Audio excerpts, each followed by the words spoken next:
No alarms sounded. No weapons were drawn. No one screamed. And that was the most terrifying part. In the Crimson Spire, a luxury diplomatic restaurant floating above New Cascadia City, Death was already walking between the tables, quiet, smiling, pretending to belong. Jessica Moreno felt it before she saw it. Humans always did. For most species in the galaxy, danger arrived loudly. Energy spikes, pheromone surges, psychic pressure waves. But humans evolved on a world where predators learn patience. On Earth, the deadliest threats were the ones you didn't notice until it was too late. Jessica had been serving interstellar elites for nearly 4 years, long enough to recognize when a room went wrong. Tonight, the air felt tight, too controlled, too rehearsed. At table 7 sat High Director Kale Therix, known to humans as Kale, a draconic magnate whose corporate fleets controlled jump gates across 17 star systems. His obsidian scales reflected the chandelier light like polished armor, and his presence bent conversations around him. Across from him sat Ambassador Harold Reeves of Earth, mid-negotiation over a defense logistics contract worth trillions. Every security scan had cleared. Every protocol had been followed. Yet Jessica's pulse accelerated. Her eyes drifted to the newest waiter. His uniform was pristine, too pristine. Not a wrinkle. Not a spill. Most staff picked up imperfections within minutes of a shift. His shoes caught her attention next. Not service grade. Reinforced soles. Combat stitching. Then there was his posture. Servers slouched. Guards didn't. His smile stayed fixed while his eyes moved constantly, mapping exits, angles, blind spots. And his left arm stayed unnaturally close to his torso, fingers twitching as if memorizing the shape of something hidden. Jessica's stomach dropped. She'd seen that stance before, years ago, during the Detroit blackouts, when men smiled while planning violence. The problem wasn't knowing. The problem was what came next. You did not interrupt a Kale species negotiation. His people considered unsolicited interference an insult, one that history proved they answered with fire. Still, humans survived by breaking rules written after disasters, not before them. Jessica wiped her hands on her apron and made a choice. She grabbed a linen napkin and a stylus pen, her fingers steady despite the thunder in her chest. In quick shorthand, she wrote, "Not staff. Weapon left side. Seconds matter." She approached table 7 with her best professional smile. Compliments of the house, honored guests. She placed a folded napkin beside Kale Therix's glass, bowed, and walked away without hesitation. If she was wrong, she'd be fired, or worse. If she was right, she didn't let herself finish the thought. Behind her, Kale unfolded the napkin. His pupils narrowed to razor slits. He did not hesitate. His massive tail shifted, seemingly by accident, sweeping outward at the exact moment the fake waiter reached inside his jacket. The impact shattered bone. The weapon, a compact plasmaruptor, clattered across the floor, glowing hot. The illusion collapsed instantly. Jessica moved before fear could catch her. She shoved the reinforced dessert trolley with everything she had, slamming it into the assassin as the plasma weapon discharged, blasting molten glass into the ceiling. Sprinklers detonated. Screams followed. Security poured in. And within 30 seconds, the would-be killer lay pinned under collapsed steel and 50 kilos of crystallized sugar art. Later, soaked and surrounded by armed guards, Kale Therix turned to Jessica. "You violated sacred protocol," he rumbled. "Yes," she said calmly. "You endangered diplomacy." "Yes." "You destroyed valuable property." "It was already in danger, sir." The dragon studied her for a long moment. Then he laughed, and the galaxy quietly changed course. Jessica expected to be handcuffed. Instead, 2 armored security officers escorted her through a side corridor lined with adaptive alloy walls that shimmered faintly as they sealed behind her. The noise of the restaurant, sirens, shouting, diplomatic outrage, faded with every step. That alone unsettled her. When humans stopped being treated like problems and started being treated like assets, something serious was happening. The chamber they brought her into was not an interrogation room. It was far too elegant for that. The ceiling arched high above, displaying a slow-moving projection of distant star systems. A circular table dominated the center, surrounded by seats designed for creatures of vastly different physiologies. This was a negotiation room, which meant she wasn't here to be punished. She was here to be evaluated. Moments later, the doors parted with a low hydraulic hiss, and Caltherix entered. Up close, the dragon was overwhelming. Nearly 8 feet tall even, without fully extending his spine. His obsidian scales bore faint scars, marks of centuries spent navigating not just warfare, but politics. His eyes glowed with a subdued amber intelligence that made Jessica feel like she was standing before a living archive. Water dripped from his ceremonial mantle, pooling briefly before evaporating against the room's temperature controls. "You should be terrified," Cale said calmly. Jessica met his gaze. "I was. About 3 minutes ago." That answer earned her a pause. "Explain," he said, folding his wings with deliberate restraint. She didn't embellish. Humans rarely needed to. "He didn't move like service staff," she said. "Too precise. Too aware. His uniform was perfect, but his body language wasn't." Several holographic displays activated around them, replaying security footage from multiple angles.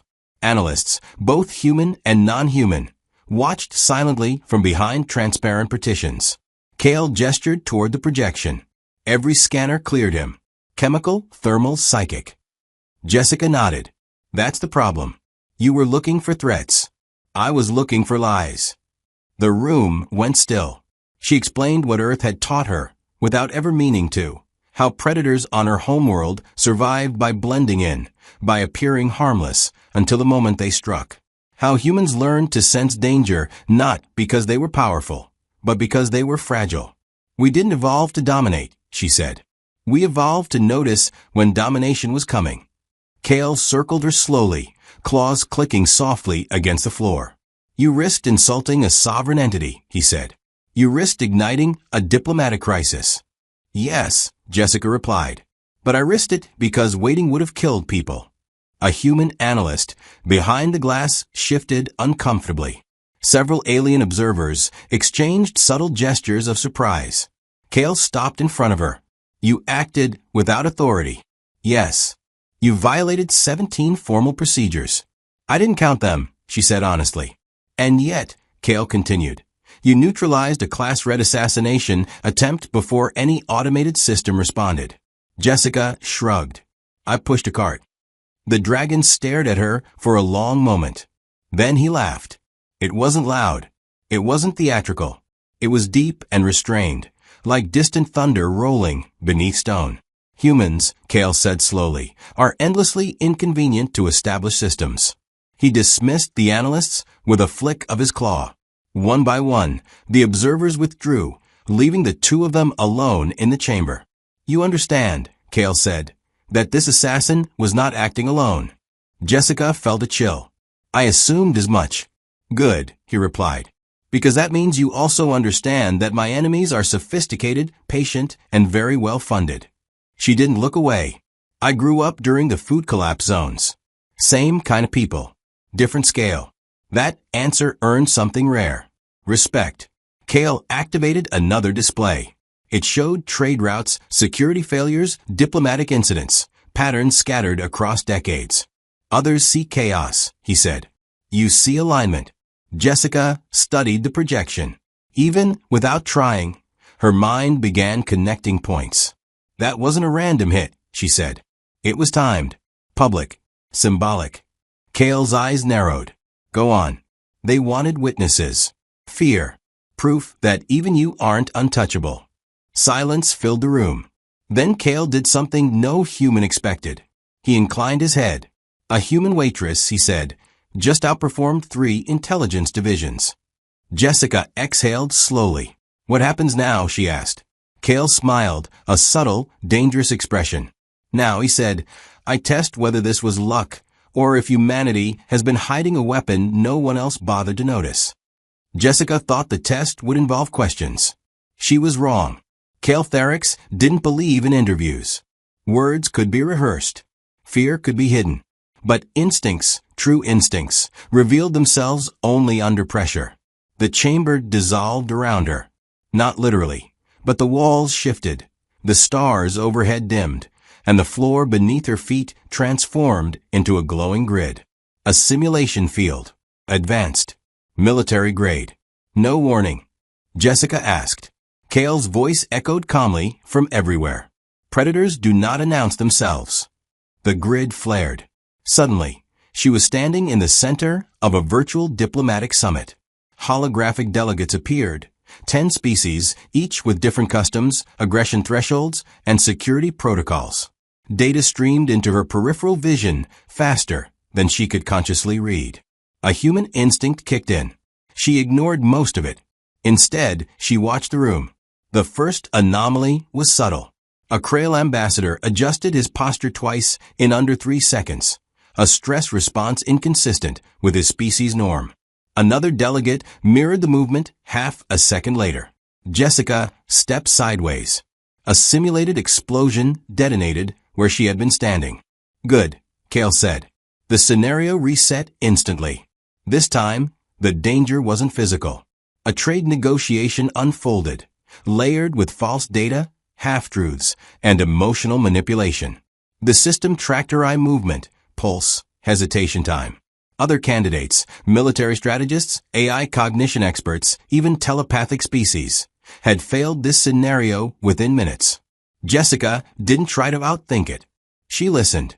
She noted who spoke too much, who spoke too little, who avoided eye contact during specific numbers. Someone's lying about transport losses, she said aloud. Specify, Kale replied. The one pretending not to care. He cares too much. The simulation froze. Correct. Hours passed, or maybe minutes. Time blurred inside the trial. Kale escalated. Urban environments. Corporate boardrooms. Emergency evacuations. Ambushes disguised as routine maintenance failures. In one scenario, she was given authority. In another, none at all. Jessica failed twice. Both times, Kale rewound the simulation without comment. She adapted. Humans always did. In the final test, the simulation stripped everything away. No visuals. No data overlays. No rules. Just darkness. Then a single voice spoke behind her. You have one decision, Kale said. Act or wait. Jessica didn't hesitate. She moved. The simulation ended. Lights returned. Kale stood before her in the real chamber, arms folded, eyes burning with interest. You acted without knowing the threat, he said. Yes, Jessica replied. Waiting felt worse. Most species freeze without certainty. On Earth, she said quietly, certainty gets you killed. Kale studied her like a puzzle finally assembling itself. You are not trained, he said. You are not enhanced. You possess no natural weapons. Jessica smiled faintly. Never needed them. He turned, activating a massive display that revealed classified footage, failed negotiations, assassinations narrowly avoided, security breaches that had cost billions of lives across the stars. Every system we built assumed rational threats, Kale said. Predictable ones. He looked back at her.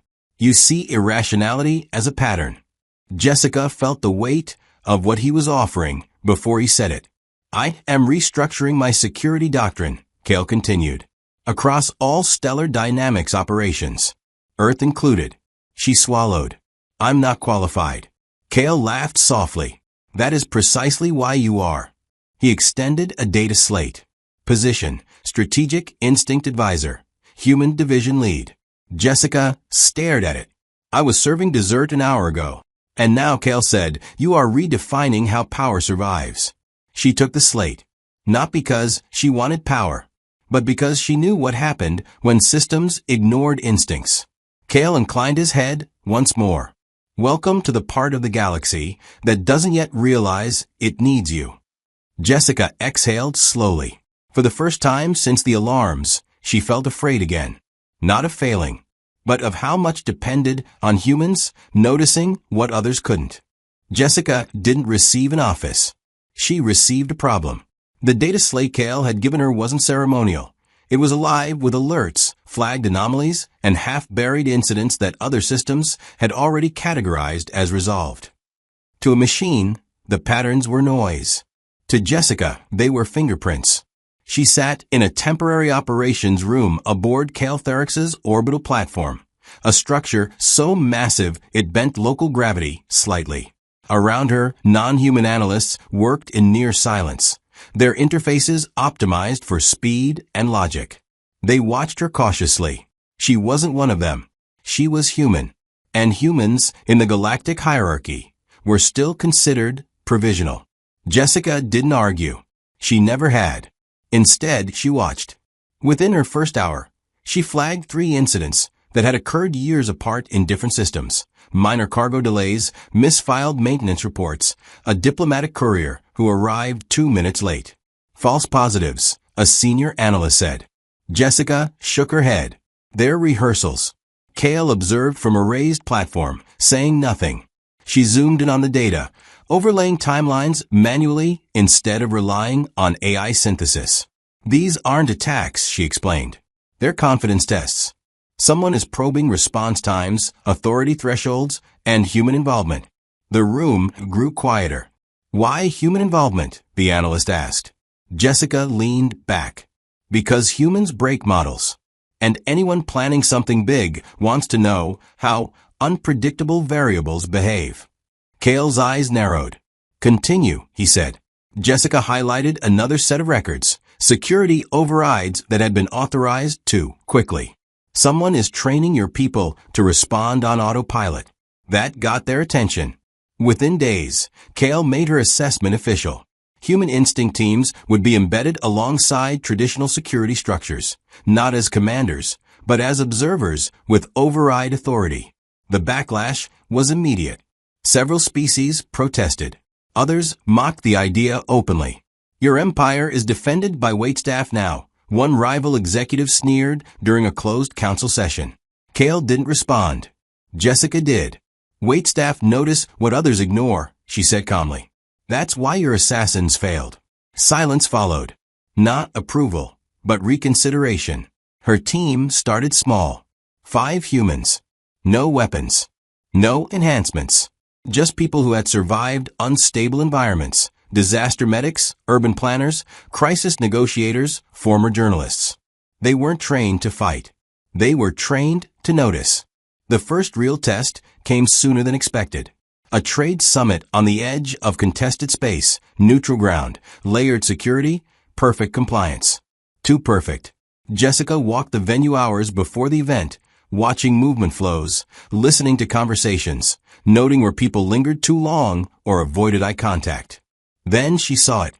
A cluster of delegates refusing refreshments. Not because of poison risk. Because accepting would have forced them to pause. They were waiting. Jessica triggered a silent alert. Seconds later, a structural failure tore through the outer ring of the station, precisely where the delegates would have been standing. Casualties, 0. Public explanation, mechanical fault.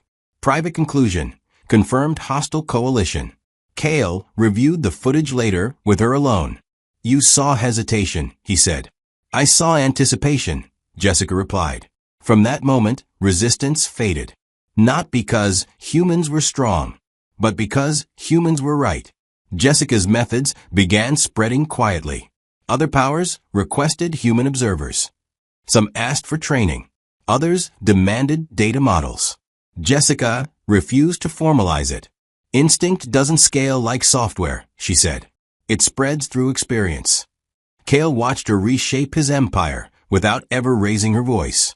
One night, as they reviewed incident logs, he asked her a question that surprised her. Do humans know how valuable this ability is? Jessica thought of Earth, of chaos, conflict, and survival learned the hard way. No, she said. We just thought everyone else had it too. Kale nodded slowly. That, he said, was their mistake. Beyond the viewport, fleets moved in silent formation, not preparing for war, preparing for humans to notice one. The galaxy adjusted slowly. It always did. Empires, corporations, and coalitions took time to accept that something fundamental had changed. Humans weren't dominating fleets. They weren't conquering systems. They weren't even issuing threats. They were simply present. Jessica's human instinct teams became a quiet constant in rooms where power was negotiated. They stood near walls, leaned against consoles, sipped drinks, and listened. To most species, they seemed passive, unimportant. That misconception proved fatal. The hostile coalition, later designated the Silent Concord, made its move 6 months after the failed summit incident. They believed Caltherix had grown complacent, distracted by internal restructuring and human experimentation. They were wrong. Jessica noticed the first sign during a routine supply audit. Not a breach. Not an anomaly. A compliment. A junior logistics officer praised her team's efficiency a little too enthusiastically. The tone was rehearsed, timed to flatter, to disarm. Someone's trying to confirm our confidence level, Jessica said later. Kale turned from the display, meaning, they're checking if we think we're safe. Within hours, human observers across 6 systems reported similar behavior, unusual politeness, overly clean data, too perfect compliance. It was the calm before something violent. Jessica convened her team. No assumptions, she told them. No heroics. We observe. We wait. And when it feels wrong, no matter how small, we act. The attack came without warning. Simultaneous infrastructure failures across 4 jump hubs. Navigation beacons flickered. Communications lagged just enough to create confusion, but not enough to trigger emergency lockdowns. A brilliant move. Machines hesitated. Humans didn't. Jessica authorized overrides before formal confirmation arrived. Some commanders protested. Kale backed her instantly. What are they targeting? He asked. Trust, Jessica replied. If we hesitate, they win. Then the assassinations began. Not leaders. Not executives. Support staff. Analysts. Mid-tier coordinators. People whose absence created gaps. The Silent Concord understood something most powers didn't. Systems collapse from the middle, not the top. Jessica anticipated the next step. They'll go for morale, she said. Public failure. Something symbolic. She was already moving when the emergency alert hit. A civilian transport full of mixed-species families had been rerouted through a compromised corridor. All systems read green. Jessica's skin prickled. Divert it, she ordered. The route is clear, an AI responded. It's staged, she said. They want us to trust the system. Kale didn't hesitate. Divert it, he commanded. Seconds later, the corridor detonated. An implosion designed to look like a navigation error. The transport escaped by less than a minute. Across the galaxy, similar interventions unfolded. Human teams spotted inconsistencies no algorithm flagged. A misplaced emphasis. A delayed response. A moment of unnatural calm. The Silent Concord realized too late what they were facing. They weren't fighting a military. They were fighting a species that had survived extinction events, internal wars, climate collapse, and near self-destruction, by learning to recognize the moment before disaster. Kale stood before the council chambers days later, presenting evidence of a failed offensive. They exploited our strengths, he said, and were defeated by what we overlooked. He gestured toward Jessica. Human instinct. Jessica didn't celebrate. She watched the data. They're not finished, she said quietly. They learned something too. Kale nodded. That humans are dangerous? She shook her head. That we're still adapting. Outside, fleets repositioned. Not for conquest. For prevention. The galaxy had crossed a threshold. And the enemy now understood the truth too late. You don't see humans coming. You realize they were already there. Victory didn't arrive with fireworks. There was no grand announcement, no broadcast declaring the Silent Concord defeated. That wasn't how this kind of war ended. It faded quietly, like a threat realizing it had lost its advantage. Jessica knew the signs. Messages that once arrived perfectly timed now showed hesitation. Requests for data that once felt probing now felt cautious. The enemy had stopped pushing boundaries and started watching reactions. They were afraid. That realization unsettled her more than open hostility ever had. Fear meant recalculation. Kale Therix called an emergency convergence of allied powers, not to celebrate, but to redefine strategy. The chamber was packed with representatives from dozens of species, many of whom had once dismissed the idea of human instinct as primitive or anecdotal. Now they listened. Jessica stood beside Kale, not elevated, not centered, exactly where a human observer belonged. "We did not win because we were stronger," Kale began. "We did not win because we were faster." His gaze swept the room. "We won because we acted before certainty." Murmurs rippled through the delegates. Jessica was invited to speak. She didn't use slides. She didn't use metrics. She told a story about standing in a restaurant, watching a man smile too calmly, about growing up in places where survival depended on noticing what didn't fit, about how humans learned to act when waiting felt wrong, even if they couldn't explain why. "Instinct isn't reckless," she said. "It's compressed experience."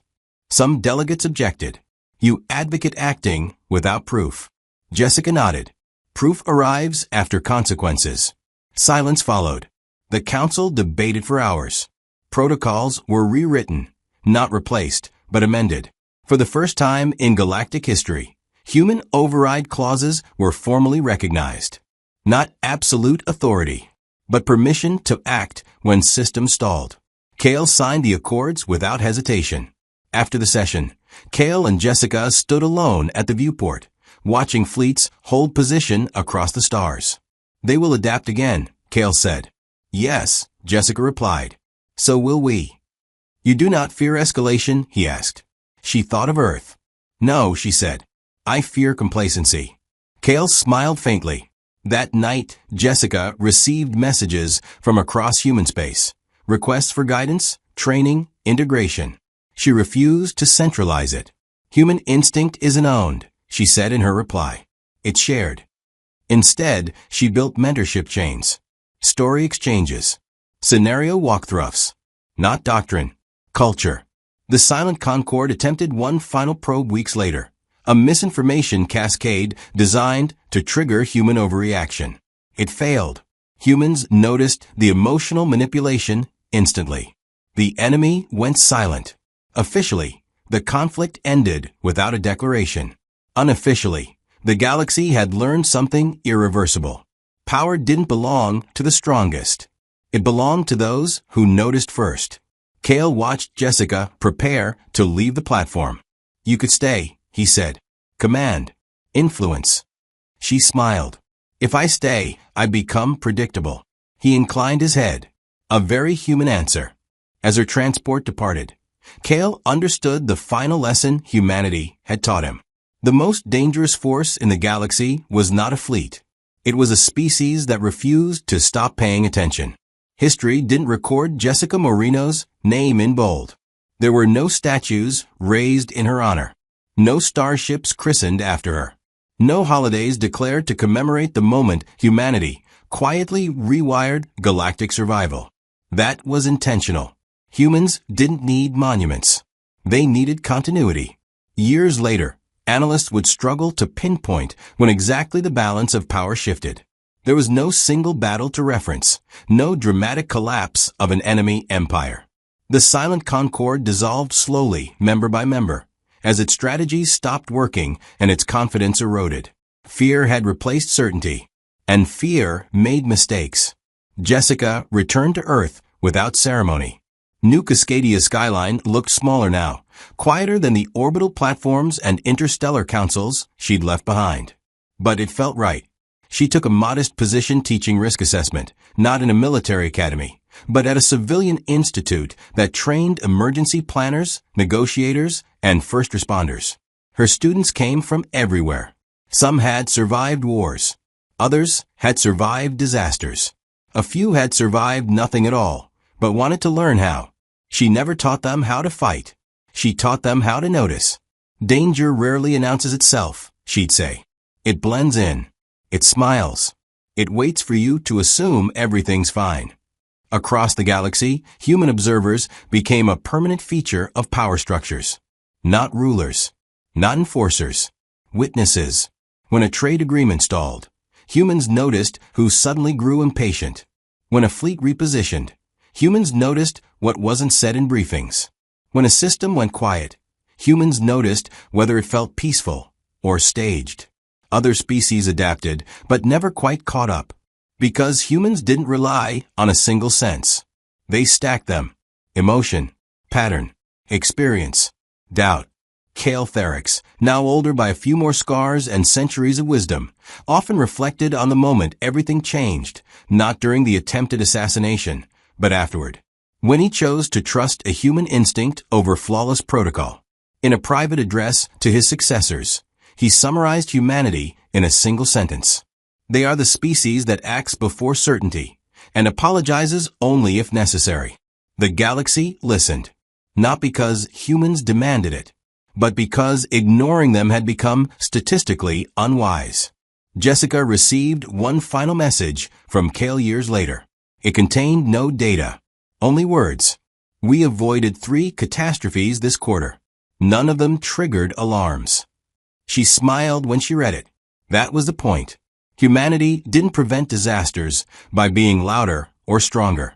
They prevented them by being early. By noticing the shift in a room before violence erupted. By trusting the unease that machines couldn't quantify. By acting when waiting felt wrong. Long after the silent concord faded into historical footnotes, the lesson remained embedded in every major system across known space. If a human says something feels off, listen. Not because humans are infallible, but because they survived long enough to earn that voice. And in a universe full of ancient empires, psychic titans, and godlike intelligences, that quiet, inconvenient instinct turned out to be the most powerful force of all.